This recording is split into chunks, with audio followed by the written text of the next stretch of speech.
오늘의 주요 뉴스입니다. 임신 초기에 낙태까지 전면 금지한 현행 낙태 처벌 조항은 위헌이라는 헌법재판소의 결정이 나왔습니다.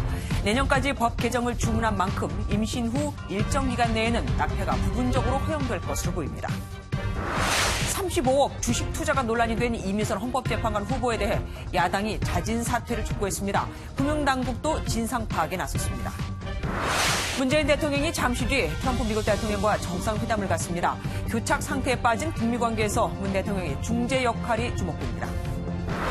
가수 승리와 유리홀딩스 전 대표, 전원산업 대표가 클럽 버닝썬 자금을 횡령한 혐의로 입건되면서 해당 사무실 두 곳에 대한 압수수색이 벌어졌습니다. 경찰은 이들이 차명 계좌 등으로 자금을 받았다는 정황을 포착했고 15개 관련 대포 통장에는 6억 원가량이 있었던 것으로 확인됐습니다. MBN 단독 보도합니다.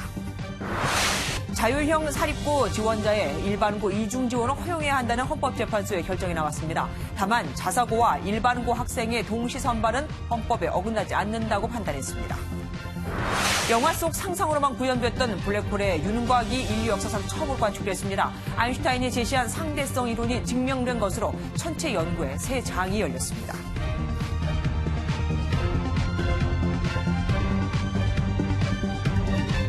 임신 초기에 낙태까지 전면 금지하면서 이를 위반했을 때 처벌하도록 한 현행 낙태죄 조항은 위헌이라는 헌법재판소의 결정이 나왔죠. 내년까지 법 개정을 주문한 만큼 임신 후 일정 기간 내에는 낙태가 부분적으로 허용될 것으로 보입니다. 손기준 기자가 보도합니다.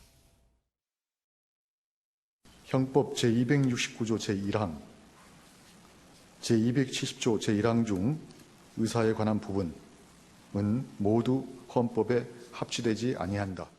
7년 만에 다시 열린 낙태죄 헌법소원 심판에서 헌법재판소가 헌법 불합치 결정을 내렸습니다.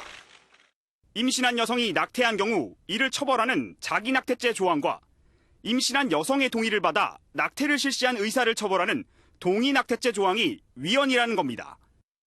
헌법재판관 9명 중 4명이 헌법 불합치 의견, 3명이 단순 위헌 의견을 내면서 7대2로 의결 종족수 6명을 넘겼습니다. 헌법 불합치는 해당 법률이 사실상 위헌이지만 법의 공백과 사회적 혼란을 피하기 위해 한시적으로 그 법을 존속시키는 결정입니다. 따라서 내년 12월 31일까지 낙태죄를 개정하도록 국회에 요구하되 그때까지는 현행법을 유지하기로 했습니다. 7년 전 헌재는 태아의 생명권을 여성의 자기결정권보다 우월하다고 봤지만 이번엔 생명권이 자기결정권을 침해했다고 판단했습니다. 사회적, 경제적 사유로 이루어지는 낙태 행위들을 예외 없이 처벌하는 것은 여성의 자기결정권을 과도하게 제한하므로 위헌이라는 취지입니다. 66년 만에 손질하게 될 낙태죄는 임신 후 일정 기간 내에 낙태를 부분적으로 허용하는 방식으로 법 개정이 이뤄질 전망입니다. MBN 뉴스 송기준입니다. 7년 전엔 재판관 의견이 찬반 4대4였지만 이번엔 7대2로 비교적 큰 표 차이로 낙태죄에 대해 위헌 판결이 났죠. 사회적 인식도 많이 바뀌었지만 무엇보다 여성 재판관이 2명이나 있었고 진보 성향의 재판관이 많았다는 게 영향을 미쳤습니다. 반대를 한 2명이 다 보수 성향으로 분류되는 재판관이었거든요. 유호정 기자입니다. 낙태를 죄로 보고 처벌하는 법 조항이 위헌이라는 판단에 손을 든 재판관은 9명 중 7명. 4대4로 의견이 갈려 낙태죄가 그대로 유지됐던 7년 전과는 완전히 다른 판단이 나왔습니다. 사실상 위헌이지만 즉시 법을 없애면 혼란이 생길 것을 우려해 헌법 불합치 의견을 낸 재판관은 4명. 임명 전 청문회에서부터 낙태죄 위헌 취지의 의견을 내왔던 유남석 헌재소장을 비롯해 이전에 이영진 서기석 재판관이 손을 들었습니다. 진보 성향으로 알려진 이석태, 이은혜, 김기영 재판관은 한 발 더 나아가 아예 단순 위헌 의견을 내놨습니다. 낙태죄가 폐지돼도 법적 혼란이 없다며 유예기간 없이 당장 폐지해야 한다는 겁니다. 지금 현재 그 낙태 허용 범위는 지나치게 좀 좁은 게 아닌가라는 생각을 저는 개인적으로 하고 있습니다. 반면 보수 성향으로 분류되는 이종석, 조용호 재판관 2명만 태아 역시 헌법상 생명권의 주체라는 점을 강조하면서 합헌 의견을 냈습니다. 헌재 사상 최초로 여성 재판관 2명이 동시에 재임 중인 데다 진보 성향의 재판관들이 대거 포진하면서 낙태죄에 대한 판단이 뒤집혔다는 분석이 나옵니다. MBN 뉴스 유호정입니다. 사실 이 낙태죄에 대한 헌법 소원은 2년 전 69회에 임신 중절 수술을 했다가 기소된 한 산부인과 의사가 신청을 했던 겁니다. 낙태죄에 대한 의견은 여전히 첨예해서 오늘 헌법재판소 앞은 수백 명이 찬반 집회를 열었고 북새통을 이뤘습니다. 손하늘 기자입니다. 헌법 불합치 결정이 전해지자 낙태죄 폐지를 주장하던 시민들이 환호성을 터뜨립니다. 역사는 진보한다! 역사는 진보한다! 위헌 심판을 청구한 산부인과 의사 측도 환영의 뜻을 밝혔습니다. 여성을 옥죄고 있던 족쇄 하나가 풀려나간 판결이라고 생각을 하고 많은 여성들도 헌재 판단에 공감하는 분위기입니다. 드디어 우리나라에도 변화가 생기는구나. 주체적인 대상으로 바라봐 주셨으면 좋겠습니다. 반면 종교계와 일부 시민단체들은 우려의 목소리를 높였습니다. 헌재 판결 이후 발생될 모든 사회적 혼란을 막기 위해 조속히 대책을 천주교도 선고 직후 깊은 유감을 표한다는 입장을 냈습니다. 이른 아침부터 이곳 헌법재판소 앞은 낙태죄 폐지를 둘러싸고 찬성과 반대로 나뉘어 집회가 이어졌습니다. 법 개정에 나서야 하는 국회 안팎에선 낙태죄 위헌에 대한 반대 목소리를 경청하는 등 앞으로의 입법 과정이 더 중요하다는 지적이 나오고 있습니다. MBN 뉴스 손하늘입니다. 헌재의 결정이 나왔지만 사실 이제 시작입니다. 내년 말까지 법을 바꿔야 하는데 그럼 언제까지 낙태를 허용할지 등 정해야 할 것들이 많거든요. 이건열 기자와 얘기 더 나눠보도록 하겠습니다. 어서 오십시오. 낙태죄 폐지라고 해서 모든 낙태가 다 허용이 되는 건 아니잖아요. 네, 그러면은 그 시기를 합법적으로 낙태가 가능한 시기를 정해야 할 텐데 네. 어느 정도라고 보십니까?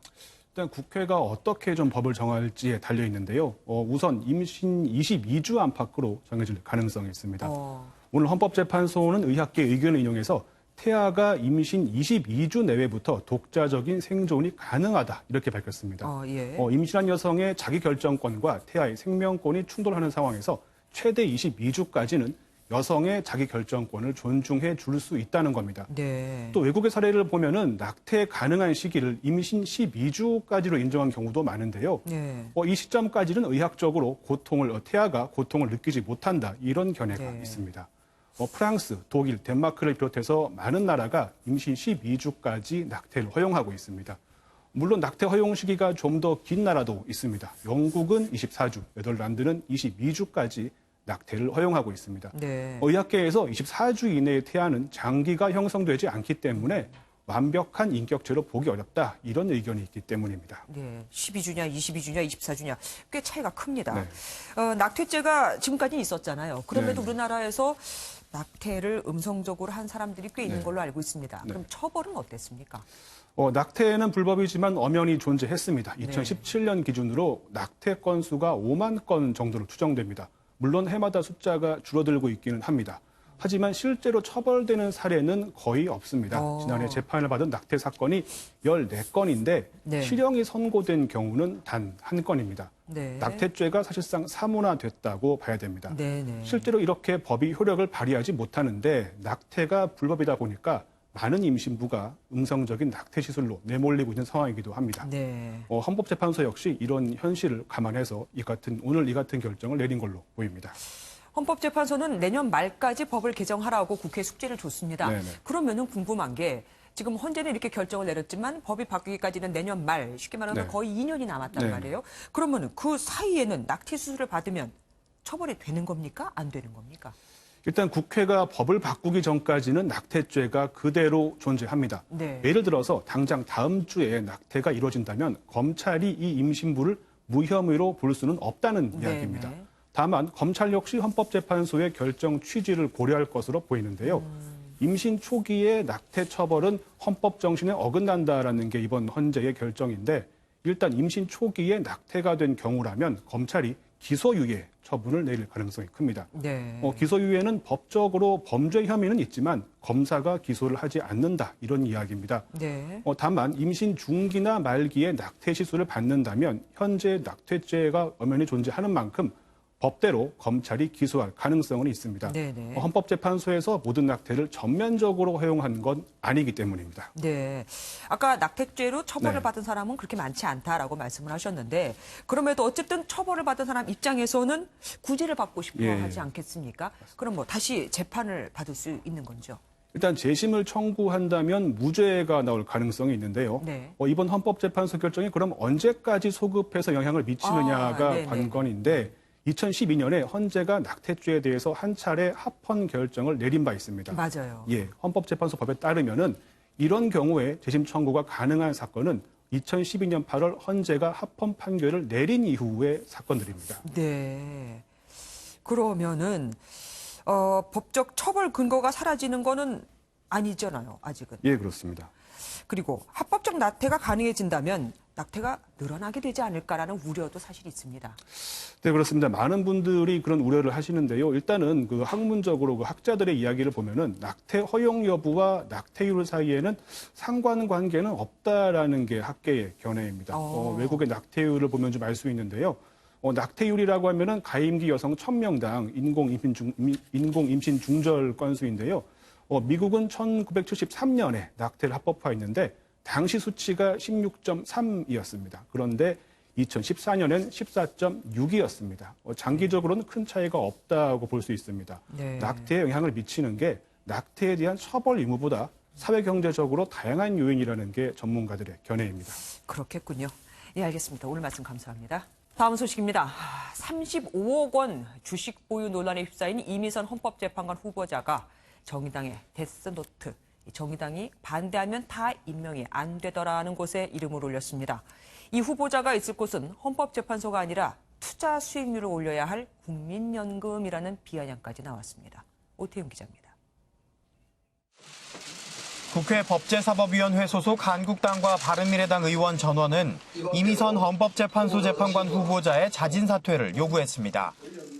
대규모 주식 투자를 한 이 후보자가 있을 곳은 헌법재판소가 아니라 수익률을 올려야 할 국민연금이라는 비아냥까지 등장했습니다. 우리 이미선 후보자는 헌법재판관보다는 국민연금 기금 운용사로 가는 것이 안 맞겠나 그런 생각입니다. 의원들은 이 후보자 배우자에게 제기된 기업 내부 정보 활용 의혹을 철저히 규명하겠다는 입장을 밝혔습니다. 또 남편의 경우 내부 정보를 통한 주식거래 의혹이 있었습니다. 그래서 금융위원회에 같은 방식으로 지금 수사 의뢰를 요청할 계획에 있습니다. 여기에 민주평화당과 정의당마저 이 후보자에 대한 사퇴 압박에 가세하면서 이 후보자에 대한 비판 여론이 더욱 커지고 있습니다. 판사는 부업이고 본업은 주식 투자라는 비판까지 나올 정도입니다. 한국당과 바른미래당은 이 후보자의 자진 사퇴와 함께 조국 민정수석 등 인사라인 경질, 문재인 대통령의 사과를 요구했습니다. MBN 뉴스 오태윤입니다. 이미선 후보자가 주식을 많이 갖고 있다는 것만으로는 문제가 안 되지만 미공개 정보를 이용했다면 얘기가 달라집니다. 이 후보자 측이 대량으로 주식을 사고 판 시점을 보면 공교롭게도 그때마다 주가에 영향을 미치는 주요 공시가 있었습니다. 차민아 기자입니다. 이미선 후보자 부부는 2015년부터 이테크건설과 삼광글라스 주식을 사들이기 시작했습니다. 이 후보자 남편 오모 변호사는 지난해 1월 한 달 동안만 이테크건설 주식 6억 5천만 원어치를 집중적으로 매수했는데 한 달 후 이테크건설 자회사인 군장에너지가 상장을 추진한다는 소식에 주가가 크게 올랐습니다. 미심쩍은 부부는 또 있습니다. 오 씨는 지난해 3월 삼광글라스 주식 3,800주를 팔았는데 불과 2주 뒤 삼광글라스 주식에 대해 거래 정지 조치가 내려졌습니다. 이 여파로 주가가 30% 정도 빠지자 오 씨는 다시 주식을 대거 사들였습니다. 공시나 매매 거래 정지 전후에 주식을 사고 팔은 것은 내부 정보를 이용하지 않고는 도저히 불가능하다고 모두 얘기하고 있습니다. 금융당국도 내부적으로 진위 파악에 나선 것으로 알려졌습니다. 국회가 요청하거나 새로운 증거가 나오면 정식으로 조사를 검토할 방침입니다. 지난 2017년 이유정 전 헌법재판소 후보자가 미공개 정보 이용 혐의로 불구속 기소된 사례가 있어 이미선 후보자도 같은 전철을 밟는 게 아니냐는 전망이 조심스럽게 나오고 있습니다. MBN 뉴스 차민아입니다. 논란이 확산되자 이미선 후보자의 남편은 모든 주식 거래는 자신이 혼자 했으며 결단코 불법은 없었다고 해명했습니다. 하지만 바로 얼마 전 김의겸 전 청와대 대변인이 부동산 투자는 아내가 다 했다고 한 데 이어 이번에도 배우자에게 탓을 돌리는 모습에 여론은 싸늘합니다. 오죽하면 이 후보자를 추천한 조국 민정수석 자체가 대통령의 안티냐는 말까지 나왔습니다. 김도형 기자입니다. 논란이 커지자 이미선 헌법재판관 후보자의 남편인 오모 변호사가 직접 해명에 나섰습니다. 오 변호사는 SNS를 통해 주식 거래는 전적으로 자신이 했다며 부동산보다 주식 거래가 건전한 방법이라 생각했다고 밝혔습니다. 이어 주식 거래 과정에서의 불법이나 위법은 결단코 없었다고 강조했습니다. 이미선 후보자는 몰랐다는 건데 여당인 더불어민주당 내부에서도 국민의 눈높이에 맞지 않다는 의견이 나오고 있습니다. 공무원은 주식을 해서는 안 된다고 배웠습니다. 판검사가 주식을 해서는 안 된다. 그러면 국민들의 신뢰를 잃는다는. 청문회를 지켜본 민주당의 한 의원은 재산 논란을 떠나 경륜과 능력도 부족해 보인다며 답답한 마음을 드러냈습니다. 이에 대해 청와대 관계자는 주식 투자 과정에서 불법성은 없는 걸로 안다며 보고서 채택을 기다리고 있다고 밝혔습니다. 하지만 조국 민정수석의 책임론이 또다시 불거지면서 청와대는 여론의 동향을 주시하는 것으로 알려졌습니다. MBN 뉴스 김도형입니다. 미국에 도착한 문재인 대통령이 트럼프 대통령과 정상회담을 하기 전에 볼턴 보좌관을 만날 예정입니다. 볼턴은 대북 강경파죠. 게다가 한미 정상 두 사람만 만나는 단독회담 시간도 너무 짧아서 조짐이 그다지 좋지는 않습니다. 황지영 기자가 보도합니다. 워싱턴에 도착한 문재인 대통령은 약 5시간 뒤인 내일 새벽 1시 트럼프 미국 대통령과 만납니다. 4개월 만에 만나는 두 정상은 약 2시간 동안 하노이 북미 정상회담 결렬 이후 북한 문제를 어떻게 풀어나갈지 논의할 예정입니다. 문 대통령은 정상회담에 앞서 대북 강경파로 알려진 펜스 부통령과 폼페이오 국무장관, 볼턴 백악관 국가안보 보좌관을 만날 것으로 알려졌습니다. 이들에게 문 대통령은 북한이 비핵화 조치를 할 때마다 제재를 일부 해제하는 단계적 대북 보상을 설득할 예정인데 일괄 타결을 고집하는 미국이 문 대통령의 제안을 수용할지 여부가 가장 큰 관심입니다. 일각에서는 한미 정상 단독 회담에 영부인이 배석한다는 점에서 실질적인 대화가 어려울 것이란 전망도 조심스럽게 나오고 있습니다. 이런 가운데 문 대통령의 입국 당시 미국 의장대가 사용한 태극기의 색깔이 바랬다는 논란이 불거졌습니다. 태극 문양이 파란색이 아닌 옅은 하늘색이라는 지적인데 청와대는 박근혜 전 대통령 방미 때도 사용됐던 국기로 알고 있으며 잘못된 국기가 쓰였는지 확인 중이라고 밝혔습니다. 청와대는 한미 공조의 틀을 깨지 않는 선에서 북한 문제에 대한 미국의 전향적인 자세를 최대한 이끌어낸다는 구상입니다. 워싱턴에서 MBN 뉴스 황지연입니다. 어제 대북 제재에 강경한 태도를 보였던 폼페이오 미 국무장관이 오늘은 제재 해제에 조금은 여지를 줄 수 있다고 밝혔습니다.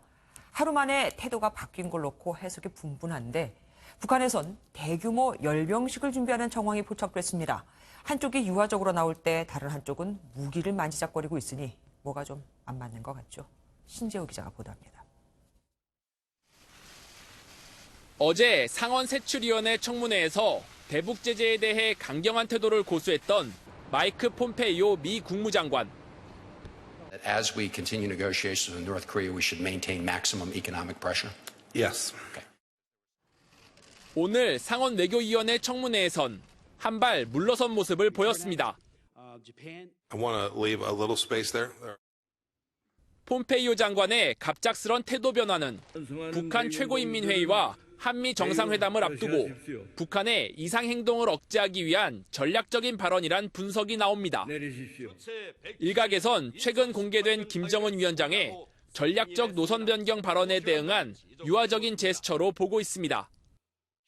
이런 가운데 미국의 한 북한 전문 매체는 북한에서 대규모 열병식 준비 정황이 포착됐다고 전했습니다.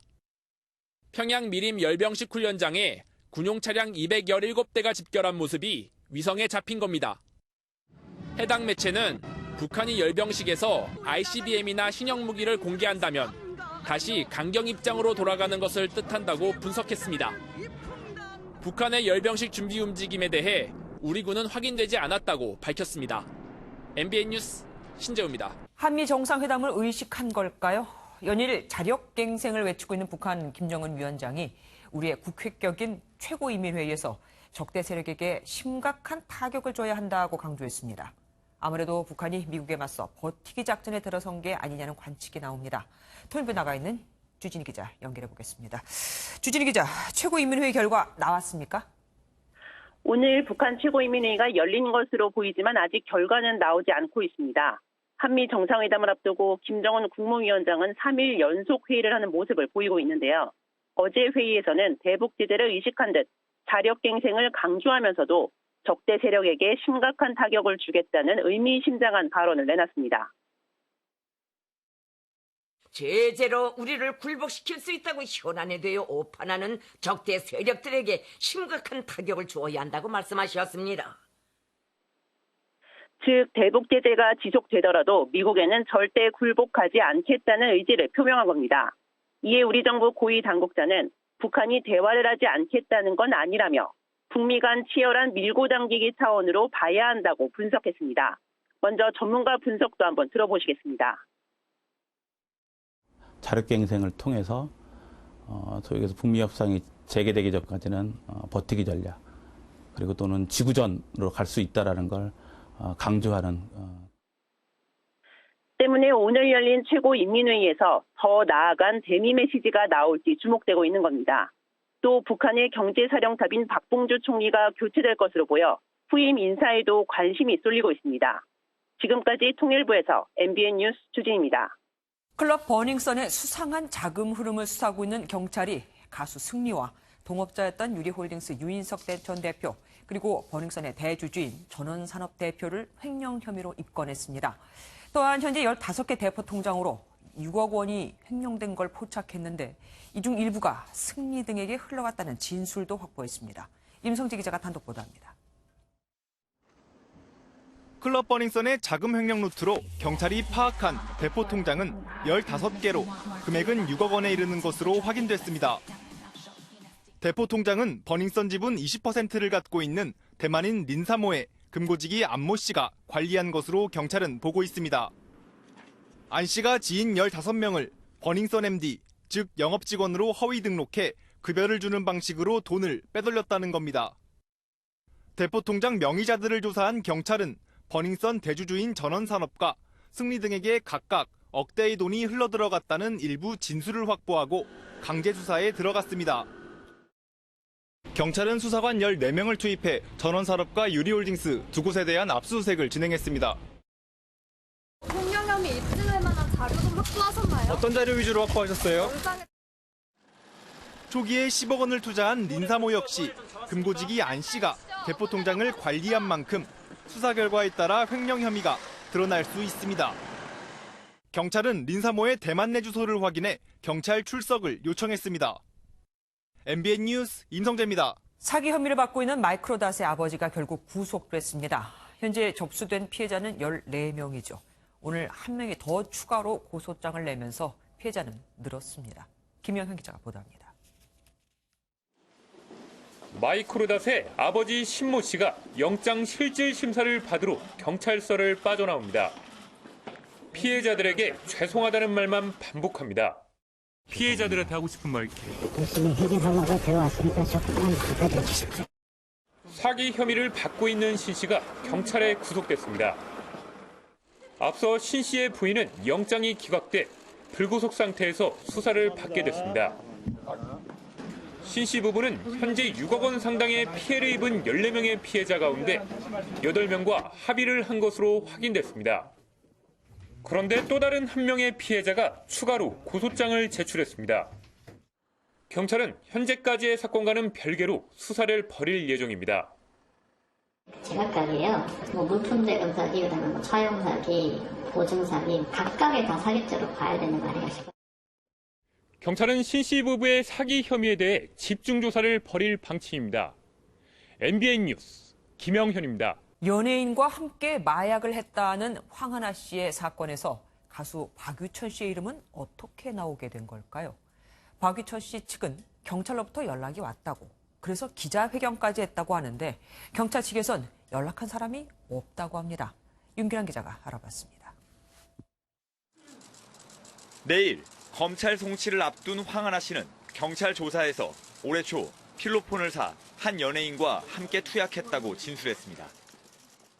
이를 놓고 인터넷 등에선 황 씨의 옛 연인인 박유천 씨가 거론됐고 박 씨는 이를 반박하는 기자회견을 열었습니다.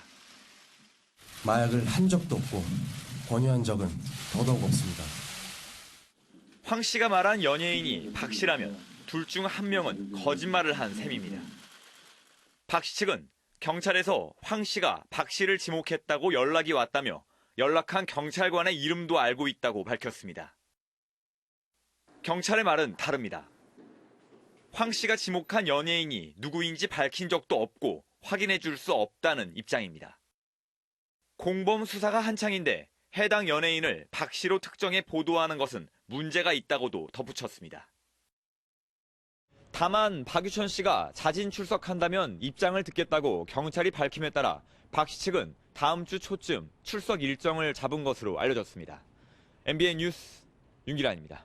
혼자 아이를 키우는 한부모 가정 대부분이 전 배우자로부터 양육비를 못 받는 것으로 나타났습니다. 양육비를 강제할 수단이 없어서 생활고 속에 홀로 어렵게 아이를 키우는 거지만 국회도 정부도 나몰라랍니다. 이상훈 기자가 보도합니다. 돌봄 시설에서 2살 배기 아들과 함께 사는 윤모 씨. 자격증 공부를 해왔지만 아직 생계를 꾸려나갈 직장을 구하지 못했습니다.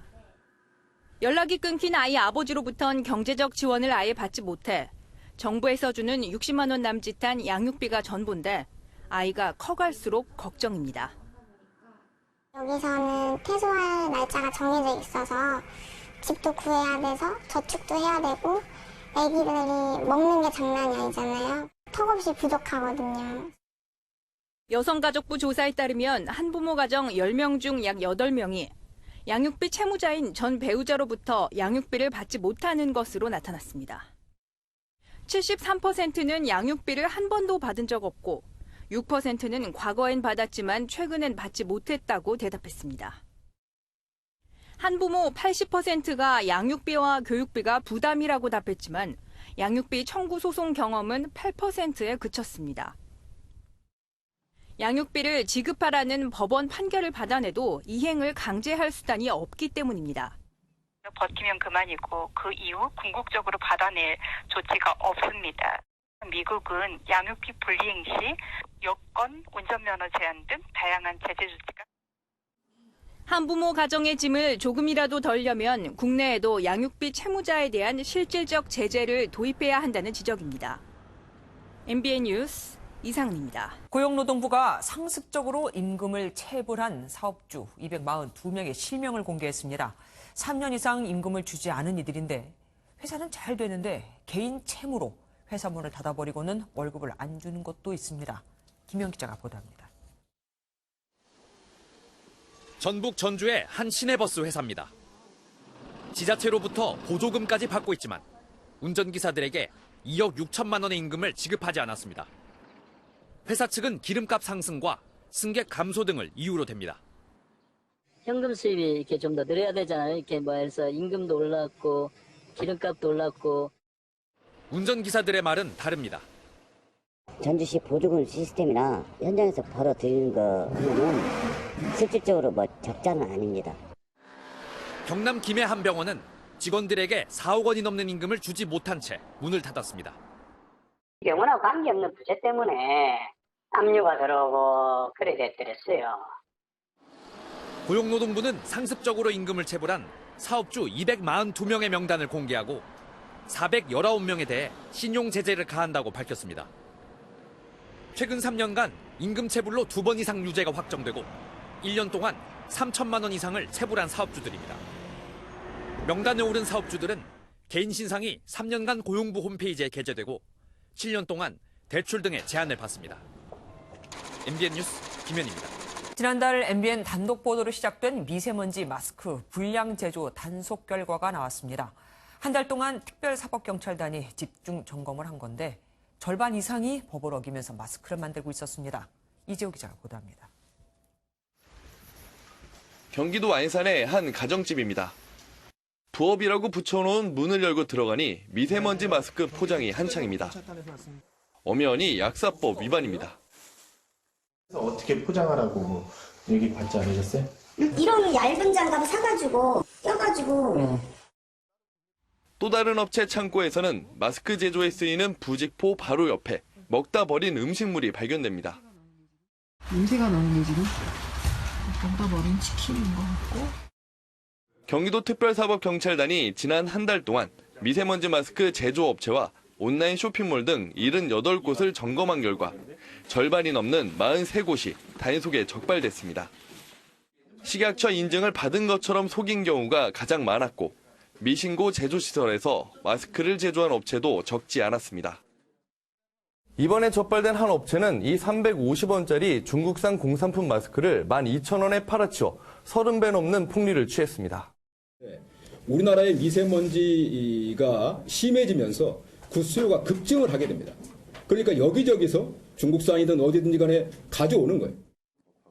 경기도 특사경은 적발된 업체를 형사 입건하고 식약처에 행정처분을 의뢰했습니다. MBN 뉴스 이재호입니다.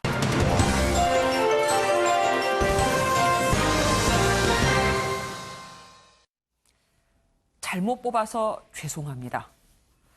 지난해 말 해외 연수 중 가이드를 폭행하고 여성 접대부까지 요구해 물의를 일으킨 경북 예천군의회 기억하시죠?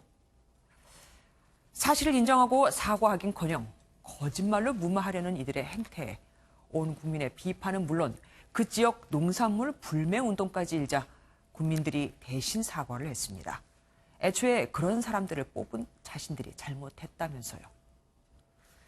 당시 윤리위원회는 직접 가해자인 2명은 제명, 책임자인 의장은 공개 사과와 30일 의회 출석 정지 처분을 내렸는데 사실 이를 두고도 셀프 징계라는 비난이 일었었습니다. 현장에서 보고도 못 본 척, 알고도 모른 척한 나머지 의원들에겐 아무런 징계도 내리질 않았거든요. 그런데 이게 끝이었으면 그나마 다행이었을까요? 최근 제명 처분을 받은 의원 2명이 이를 취소해달라는 소송을 제기한 겁니다.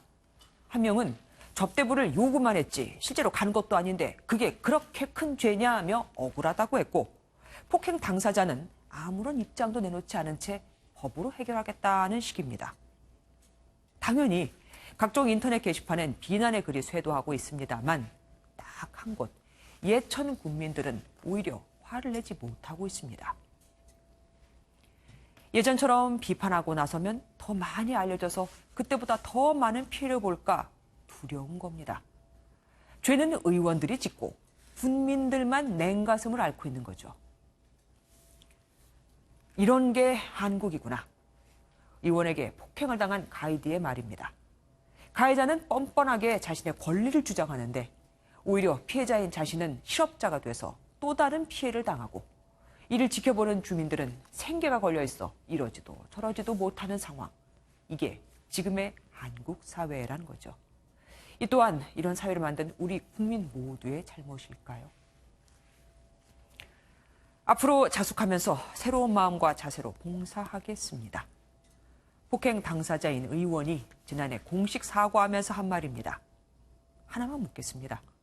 진정 국민들이 수치스러워하는 대표자가 그렇게까지 되고 싶으십니까? 뉴스 초점이었습니다. 자사고 지원자의 일반고 이중 지원을 허용해야 한다는 헌법재판소의 결정이 나왔습니다. 자사고와 일반고 동시 선발도 헌법에 위반되지 않는다고 판단했는데 결국 자사고 입시는 지난해처럼 동시 선발하되 중복 지원이 가능하게 됐으니까 자사고가 이긴 겁니다. 천남주 기자입니다. 2012년 12월 이전까지 자사고는 특목고로 분류되는 외고, 국제고와 함께 전기고로 분류돼 8월부터 11월 사이에 학생을 뽑았습니다. 후기고인 일반고는 이 학교들의 입시 일정이 끝난 12월부터 학생을 선발했습니다.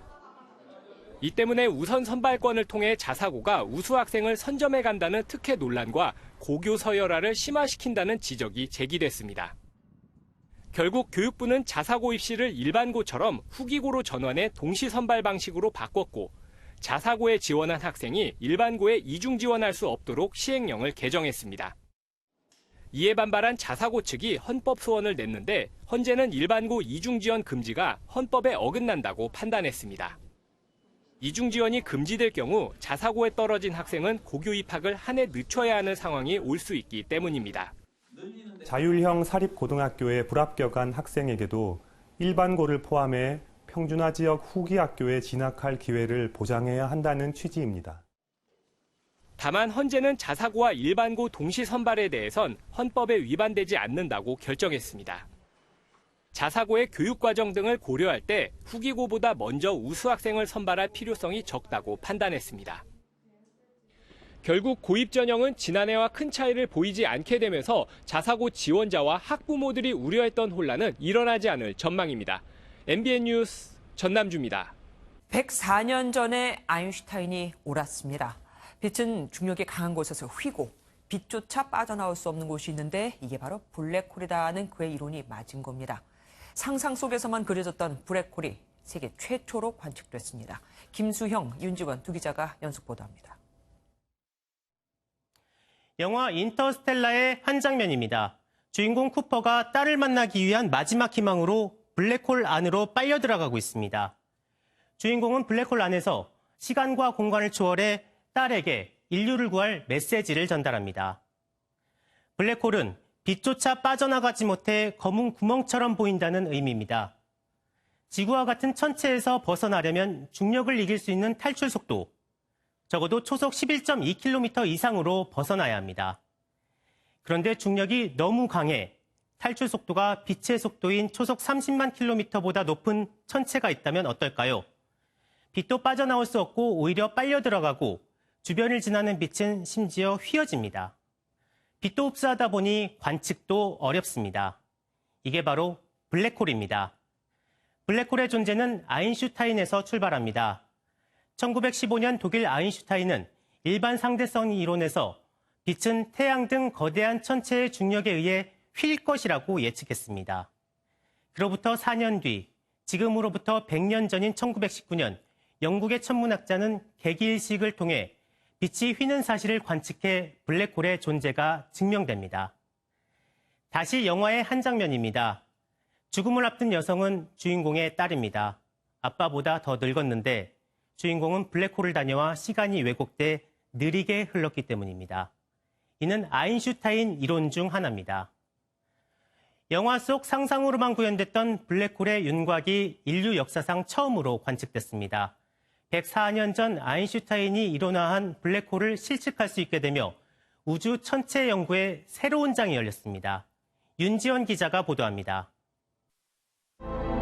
주황색 빛을 뿜어내는 고리 안으로 검은 원형이 모습을 드러냅니다. 지구에서 5,500만 광년 떨어진 은하 M87 중심부에서 관측된 초대형 블랙홀입니다. 국제연구진이 이론으로만 존재했던 블랙홀의 실제 모습과 무게, 크기를 실측하는 데 성공했습니다. And we are delighted to be able to report to you today that we have seen what we thought was unseeable. 이번에 관측된 블랙홀의 무게는 태양 질량의 65억 배, 지름은 160억 킬로미터에 달합니다. 관측을 위해 미국과 유럽, 한국 등 200여 명의 과학자로 구성된 국제연구진은 지구 6개 대륙에 있는 8대의 전파 망원경을 연결해 지구 규모의 거대한 망원경을 만들었습니다. 연구진은 2020년까지 3대의 망원경을 추가해 더 많은 연구에 도전할 예정입니다. 블랙홀 주변에서는 여러 가지 우리가 알고 있는 물리학적 지식들을 테스트할 기회들이 많이 있습니다. 보다 많은 망원경과 보다 좋은 이제 성능을 가지고 많은 사람들이 궁금해하는 문제에 도전해 볼 수 있다고 생각을 합니다. 상상과 이론 속에만 존재하던 블랙홀의 첫 관측으로 인류는 우주의 비밀에 한 발 더 다가가게 됐습니다. MBN 뉴스 윤지원입니다. 대한민국은 3.1운동으로 건립된 대한민국 임시정부의 법통과 불의에 항거한 4.19 민주 이념을 계승한다. 우리 헌법 첫 줄에 나오는 내용인데 오늘이 바로 임시정부 수립 100주년입니다. 기념식이 열리는 현장에 취재기자 나가 있습니다. 신도규 기자, 지금 그곳 분위기부터 전해주시죠. 네, 저는 지금 대한민국 임시정부 수립 100주년 기념식이 열리고 있는 서울 여의도 광장에 나와 있습니다. 오늘 기념식은 형식적인 절차보다는 뮤지컬이나 광복의 뜻을 되새기는 공연으로 꾸며졌는데요. 조금 전 이낙연 국무총리 기념사가 끝나고 앞으로는 유명 가수들의 축하 공연이 예정돼 있습니다. 동료나 가족과 함께 나온 시민들이 자리를 가득 채웠습니다. 오늘 행사는 조금 전인 저녁 7시 19분, 그러니까 19시 19분에 시작했는데요. 임시정부 수립 원년인 1919년을 기념하기 위해서입니다. 지난해까지는 임시정부 수립 기념일이 4월 13일이었습니다. 그런데 역사학계가 오랜 연구 끝에 올바른 날짜가 11일이라고 결론 내면서 올해부터는 11일에 행사를 치르게 됐습니다. 예, 기념식이 여의도 광장에서 열린 건 이번이 처음이죠. 특별한 의미가 있는 겁니까? 네, 그렇습니다. 이곳 여의도 광장은 역사적으로도 특별한 의미가 있습니다.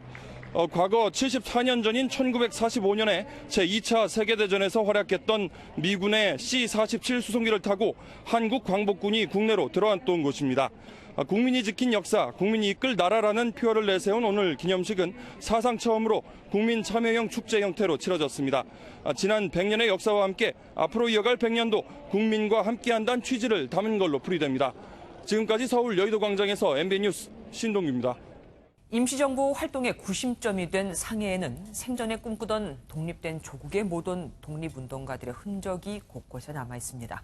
후손들 역시 상당수가 상해에 살고 있는데 이들은 당시엔 당파를 초월해서 열심히 싸웠다고 밝혔습니다. 지금 우리 정치인들을 들으란 얘기죠. 김문영 기자입니다.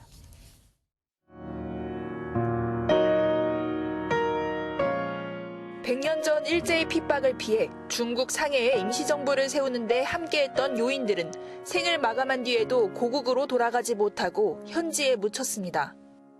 이들 중 김태현 지사를 비롯한 일부 인사의 유해는 다행히 국내로 모셔졌지만 이덕삼 지사 등은 연고가 없다는 이유로 송환이 미뤄지고 있습니다.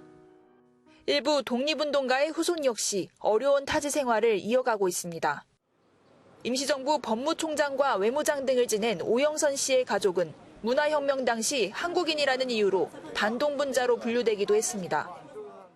当然现在虽然是被他们欺负但是我知道我的祖先是为韩国独立运动做出了那么多的事情那么多的贡献心底里边还是很自豪的 군자금을 모집했던 최종호 씨의 손녀는 항일투쟁엔 당파가 없었다며 여야로 갈라져 싸우는 고국의 현실에 안타까움을 드러냈습니다. 아주 생활이 아주 곤란하고 그렇지만은 한인들이 아주 단결하고 그 당시에는 항일투쟁하기 때문에 당파가 없습니다. 당파들도 단결하시고 이들 독립유공자 후손들은 한 목소리로 내 나라, 내 조국의 중요성을 잊어선 안 된다고 입을 모았습니다. 这个成果永远的传承下去，也要教育我们的后代知道这一切革命的历史。 MBN 뉴스 김문영입니다. 경영위기에 몰린 금호 아시아나가 5천억 원을 지원해달라며 내놓은 자구안을 채권단이 사실상 퇴짜를 놨습니다. 이미 아시아나에 30년의 시간을 줬다. 아버지 박상구 전 회장이 물러서면 뭐하냐. 아들이 승계하면 아버지의 영향 아래에 있을 테니 달라지는 게 뭐가 있겠냐 하는 겁니다. 엄혜린 기자입니다. 금호아시아나 자구안의 핵심은 오너 일가의 지분 200억 원어치를 담보로 5천억 원을 지원하고 3년의 시간을 달라는 겁니다. 채권단은 그러나 시장의 신뢰를 회복하기엔 미흡하다며 이런 지하에 거절했습니다. 박상구 전 회장의 사제 출연 등 실질적 방안 없이 결국 채권단 돈을 빌려서 3년의 시간을 벌어보겠다는 꼼수라는 반응이 줄을 이룬 것으로 알려졌습니다. 최종구 금융위원장도 이미 30년의 시간을 줬는데 3년을 더 달라는 게 어떤 의미냐고 작심한 듯 비판했습니다. 아들의 경영권 승계에도 부정적인 입장을 드러냈습니다. 대주주의 재기를 지원하기 위한 것이 아니라 아시아나항공이라는 그 회사를 살리기 위한 것이 되어야 된다고 생각합니다. 일단 다음 달 6일까지 재무구조 개선 기간은 연장됐지만 이 기간 동안 사재 출연과 자산 매각이 이뤄질지는 미지수입니다. 시장에선 이미 자회사인 에어부산은 물론 아시아나항공 매각까지 점치고 있습니다. 오너 일가 전체가 경영진에서 퇴진을 하고 최대한의 자산 매각이라든지 재무구조의 건전성을 확보하는 것이 1차적인 급선무일 것 같고요. 매각 가능성과 지배구조 개선 기대감에 에어부산과 아시아나 IDT가 상한가를 기록하는 등 금호그룹주가 일제히 강세를 보였습니다. MBN 뉴스 엄혜림입니다. 강원도 산불 발생 당일 문재인 대통령의 행적과 관련한 가짜뉴스에 대해 발끈했던 청와대가 결국 고발 조치를 취하기로 했습니다. 자유한국당은 문 대통령이 명쾌하게 해명하면 되지 왜 의혹 제기에 재갈을 물리려 하냐며 맞섰습니다. 전정인 기자입니다. 지난 6일 한 보수 유튜브 채널은 강원도 산불이 발생한 4일 저녁 문 대통령이 술을 마셨다는 의혹을 제기했습니다. 그래서 지금 음모론이 나왔습니다. 문재인 대통령이 바로 그 시간 언론사 간부들과 술을 마시고 있지 않느냐는 의혹이 지금 제기되고 있습니다. 의혹 제기는 SNS를 통해 급속도로 확산됐고 청와대는 결국 가짜뉴스에 대해 고발 조치를 취하겠다고 밝혔습니다. 고민정 청와대 부대변인은 노영민 비서실장 명의로 고발을 진행할 예정이고 노 실장 지시로 청와대 내에 허위 조작 정보 대응팀을 구성해 가동할 것이라고 설명했습니다. 자유한국당은 청와대의 강경 대응 방침에 대해 독단적이라며 의혹을 명쾌하게 해명하라고 주장했습니다. 대통령은 의혹을 제기하는 국민의 입에 재갈을 물리려 하지 말고 명쾌히 해명하기 바랍니다. 5시간 동안 무슨 일이 있었습니까? 한국당은 또 의혹을 제기한 사람도 모두 대통령의 국민이라면서 정권이 원하는 이야기만 해주는 국민만 국민이 아니라고 강조했습니다. MBN 뉴스 전정인입니다. 이번 강원 산불로 주택 500여 채가 불탔죠. 최문순 강원지사가 주택 복구에 국고 지원을 요청했지만 사실상 어렵게 됐습니다. 집값이 수억 원에 달하니 이걸 국고로 지어주기가 어려운 겁니다. 이현재 기자가 보도합니다. 정부가 강원 산불 이재민들에게 약 2년 동안 사용할 임시 조립주택을 제공합니다. 재해 재난 복구에 조립주택이 지원되는 건 이번이 처음입니다. 7평짜리 조립주택엔 국비와 지방비가 50%씩 투입됩니다. 입주민 수요 조사를 시작한 정부는 이르면 한 달 안에 입주가 가능할 것으로 보고 있습니다.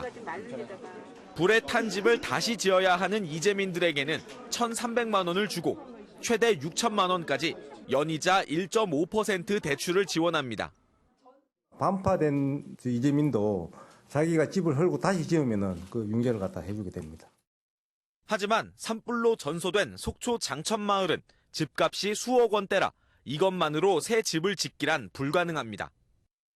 최문순 강원지사가 주택 복구에 국고 지원을 요청했지만 현행법상 지원은 어렵습니다. 정부가 추가 대책을 마련한다고 해도 이재민들의 주거를 사고 이전으로 돌리기에는 그 해법이 마땅치 않아 보입니다. MBN 뉴스 이현재입니다. 우리 정부가 지난 2015년 내놓은 일본 후쿠시마 원전 주변 지역 수산물 전면 수입 금지 조처에 대해 세계무역기구 WTO가 내일 새벽 최종 판정을 내립니다. WTO는 앞서 1심에서는 지난해 2월 한국의 수입 규제 조치가 WTO 협정에 불합치된다며 일본의 손을 들어준 바 있습니다. MBN 연속기획 저출산 이대로는 안 된다가 방송기자클럽 BJC 기획보도부문 특별상을 받았습니다. 방송기자클럽은 오늘 방송회관에서 1분기 BJC 보도상 시상식을 열고 MBN 강진우, 이혁준 기자에게 상을 수여했습니다. 안녕하십니까. 스포츠 뉴스입니다. 유럽 축구연맹 챔피언스 리그 8강 1차전에서 호날두와 메시의 표정이 엇갈렸습니다. 호날두는 골을 넣고도 아쉬움을 삼켰지만 메시는 무득점에도 활짝 웃었습니다. 전광열 기자입니다.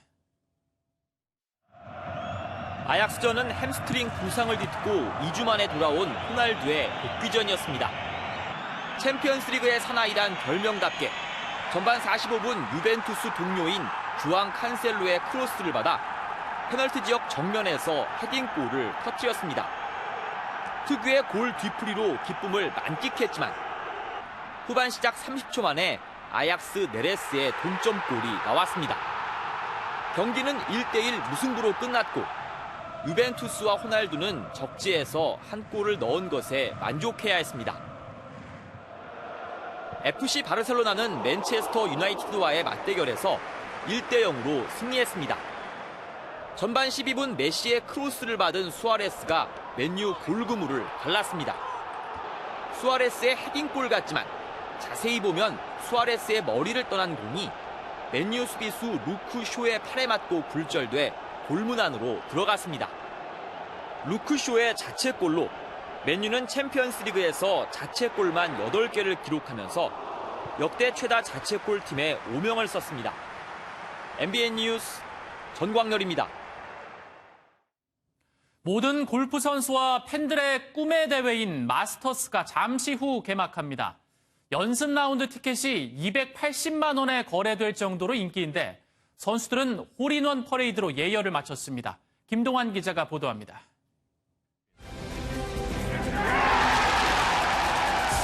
골프의 성지 오거스타 골프장과 그린 재킷으로 유명한 마스터스가 83번째 막을 올립니다. 전 세계에서 팬들이 몰려들어 인산인해를 이뤘고 8만 원짜리 연습 라운드 티켓이 280만 원에 거래될 정도로 인기가 높습니다.